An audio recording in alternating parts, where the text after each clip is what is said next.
আসসালামু আলাইকুম ওরহমতুল্লাহ। আপনি জানেন কি, এমন কিছু ছোট ছোট কাজ রয়েছে যা আপনি প্রতিদিন করতে পারেন, আর তাতেই আপনার আমলনামা অসংখ্য সওয়াব দিয়ে পরিপূর্ণ হতে পারে।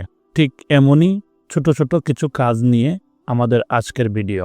আজ আমরা জানব এই ভিডিওতে ছোট্ট ছোট 5টি কাজ সম্পর্কে, যা প্রতিদিন করলে মহান আল্লাহ তাআলা আপনার জন্য সওয়াবের দরজা খুলে দিবেন ইনশাআল্লাহ।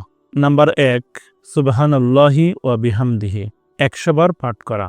রাসূল সাল্লাল্লাহু আলাইহি ওয়াসাল্লাম বলেছেন, যে ব্যক্তি দিনে 100 বার সুবহানাল্লাহি ওয়া বিহামদিহি বলবে, তার সব গুনাহ মাফ করে দেওয়া হবে, যদিও তা সাগরের ফেনার সমান হয়। সহিহ বুখারী হাদিস নম্বর 6405, সহিহ মুসলিম হাদিস নম্বর 2691। এই ছোট্ট জিকিরটি আপনি ঘুম থেকে উঠে অথবা কাজের ফাঁকে, হাঁটতে হাঁটতে অথবা চলাফেরা, যানবাহনে বসেই আপনি করতে পারেন।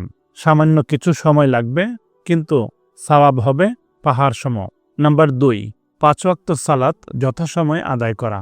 পবিত্র কোরআনে মহান আল্লাহ তাআলা ইরশাদ করেছেন, নিশ্চয়ই সালাত অশ্লীলতা ও মন্দ কাজ থেকে বিরত রাখে। সূরা আনকাবুত আয়াত 45। রাসূলুল্লাহ সাল্লাল্লাহু আলাইহি ওয়াসাল্লাম বলেন, যে ব্যক্তি সালাত নিয়মিতভাবে আদায় করে, তা কিয়ামতের দিন তার জন্য আলো, প্রমাণ ও মুক্তির কারণ হবে।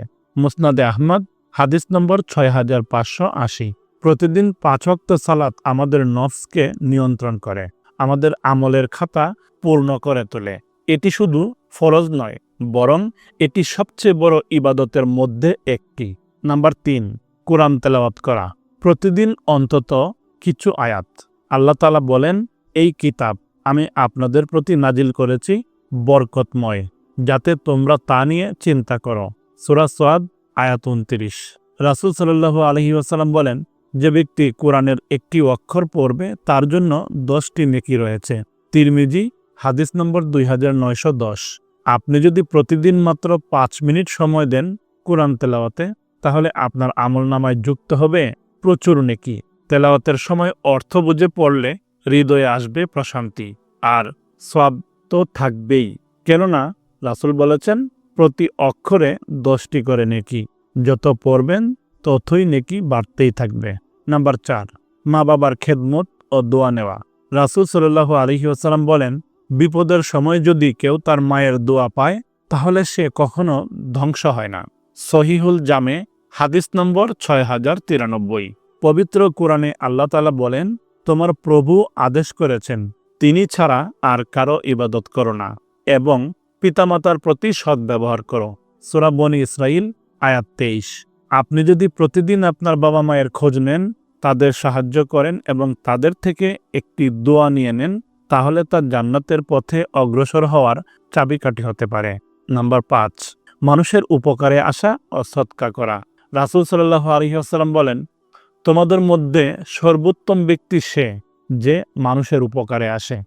মুআমালাতুল আশরাফ হাদিস নম্বর 235। তিনি আরও বলেন, সদকা গুনাহ মুছে ফেলে, যেমন পানি আগুন নিভিয়ে দেয়। তিরমিজি হাদিস নম্বর 614। 1 টাকার সদকা, 1 গ্লাস পানি, এমনকি 1 টুকরো খাবার যদি ইখলাসের সঙ্গে আল্লাহর জন্য দান করেন, তাহলে তা হতে পারে জান্নাতের মূলধন। এমনকি আপনার হাসিও এক প্রকার সদকা। রাসূল সাল্লাল্লাহু আলাইহি ওয়াসাল্লাম বলেছেন, তোমার ভাইয়ের মুখে হাসি ফোটানো একটি সদকা। তিরমিজি হাদিস নম্বর 1956। প্রিয় দিনী ভাই ও বোনেরা, আপনি চাইলেই প্রতিদিন ছোট্ট ছোট এই 5টি কাজ খুব সহজেই করতে পারেন। কেননা এই আমলগুলো করতে সময় একেবারেই অল্প লাগে, কিন্তু এর প্রতিদান হয় অনন্ত। এই ছোট্ট ছোট্ট এই 5টি কাজ হলো, সুবহানাল্লাহি ওয়া বিহামদিহি 100 বার, 5 ওয়াক্ত সালাত নিয়মিত আদায়, কিছু সময় কোরআন তেলাওয়াত, প্রতিদিন খোঁজখবর নেওয়া অর্থাৎ মা বাবার খেদমত, মানুষের উপকার ও ছোট হলেও সদকা করা। এই ছোট ছোট কাজের মাধ্যমে আপনার আমলনামা হবে সওয়াবের খনিতে পরিপূর্ণ। তাই আজই শুরু করুন। আপনার প্রতিদিনের কাজের মাঝে অন্তত কিছু সময় আল্লাহর জন্য নির্ধারিত রাখুন। আল্লাহ তাআলা আমাদের সবাইকে এসব কাজের প্রতি আগ্রহী করে তুলুন। আমিন। ভিডিওটি ভালো লাগলে একটি লাইক দিন এবং আপনার কাছের বন্ধুবান্ধবকে শেয়ার করুন যেন সেও জানতে পারে কত সহজে সে সওয়াব দিয়ে আমলনামা পরিপূর্ণ করতে পারে। আজ এ পর্যন্তই। এরকম তথ্যবহুল নতুন নতুন আরও ইসলামিক ভিডিও সবার আগে পেতে চ্যানেলটি সাবস্ক্রাইব করে আমাদের সাথেই থাকুন।